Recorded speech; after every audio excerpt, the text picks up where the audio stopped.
درود پڑھنے کے دنیاوی فائدے بھی بہت سے ہیں، جن میں سے ایک صحت ہے، کیونکہ رحمت آتی ہے نا، تو جو رحمت آتی ہے تو پھر تو مشکل سے مشکل مرحلے آسان ہو جاتے ہیں۔ ہو سکتا ہے آپ میں سے کچھ لوگ شیخ صالح المغامسی کا نام جانتے ہوں، بہت بڑے اسکالر ہیں، ان کا ویب سائٹ بھی ہے الراسخون فی العلم، قرآن کی تفسیر بھی انہوں نے کی ہے۔ بہت ایک لمبا عرصہ مسجد قباء کے امام رہے ہیں۔ وہ دل کی ایک بیماری میں مبتلا ہو گئے، جس کی وجہ سے ان کو دل کا آپریشن کروانا پڑا۔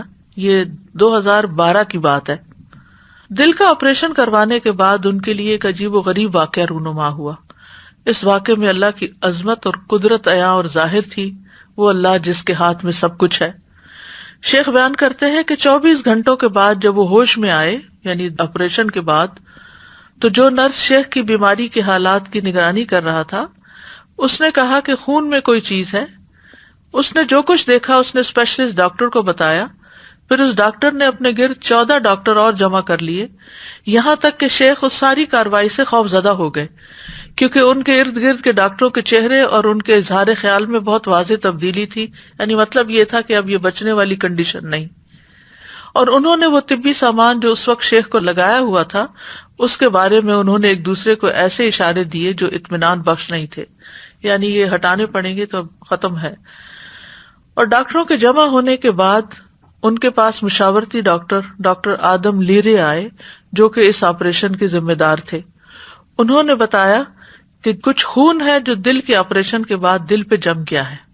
انہوں نے شیخ کو بتایا، شیخ صالح کو، کہ دوبارہ آپریشن کرنا پڑے گا اور دل کو دوبارہ آپریشن کے لیے کھولنا پڑے گا، کیونکہ جو خون ان کے دل پر جمع ہو گیا ہے وہ خطرناک حالات کی طرف لے جا رہا ہے، یعنی وہ بچنے کی امید نہیں۔ اس بنا پر دل پر جمع ہونے والے خون کا مکمل اخراج ضروری ہے۔ یہ خبر سن کر ان کے ہوش اڑ گئے۔ وہ اشہد ان لا الہ الا اللہ اور وان محمد رسول اللہ پڑھ رہے تھے کہ جانے کا وقت قریب آ گیا۔ پھر انہوں نے آپریشن کے لیے اپنی رضامندی ظاہر کر دی تو ڈاکٹروں نے ان سے لازمی طبی سامان کو ان سے الگ کر دیا جو اس وقت ان کو لگایا گیا تھا، اور ان کو لے کر دوبارہ آپریشن تھیٹر کی طرف جانے لگے۔ اس لمحے ان کا سامنا ایک لبنانی نرس نے کیا۔ وہ شیخ سے بہت متاثر تھی، یہ بہت مشہور آدمی ہے۔ اس نے دیکھا کہ شیخ پہلا آپریشن ختم ہونے کے بعد خوش نہیں تھے۔ نرس اس بات سے غمزدہ ہوئی کہ ایک ہی دن کے بعد شیخ کو دوبارہ آپریشن کی تکلیف برداشت کرنے کے لیے آپریشن تھیٹر کی طرف لے جایا جا رہا ہے۔ تو اسی وقت نرس نے کہا، یا صالح صلی علی النبی وربی یفرجھا، کہ اے صالح آپ نبی صلی اللہ علیہ وسلم پر درود بھیجیں، اللہ اس بیماری کو دور کر دے گا۔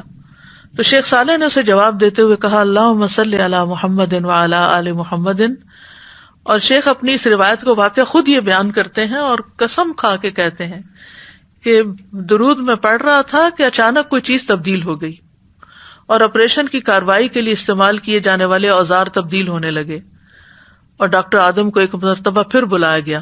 جب انہوں نے الٹرا ساؤنڈ کی اسکرین دیکھی تو وہ حیران رہ گئے۔ شیخ صالح سمیت سب کو ایک اچانک ناگہانی صورتحال کا سامنا تھا۔ دل میں جمع ہونے والا یہ خون سارے کا سارا بہہ کے جاری ہو گیا۔ اس وقت شیخ اپنے اس واقعے کے اثر سے رونے لگے۔ تو یہ ہے کہ بعض اوقات انتہائی مشکل حالات میں، انتہائی تکلیف دہ حالات میں، جب انسان اپنے دل میں کوئی تکلیف محسوس کر رہا ہو یا اپنے کسی عزیز کی تکلیف کو دیکھ کر پریشان ہو رہا ہو، تو سچے دل سے دروشی پڑھیں، تو انشاءاللہ آپ دیکھیں گے کہ اللہ سبحانہ وتعالیٰ اپنی رحمت فرما دے گا۔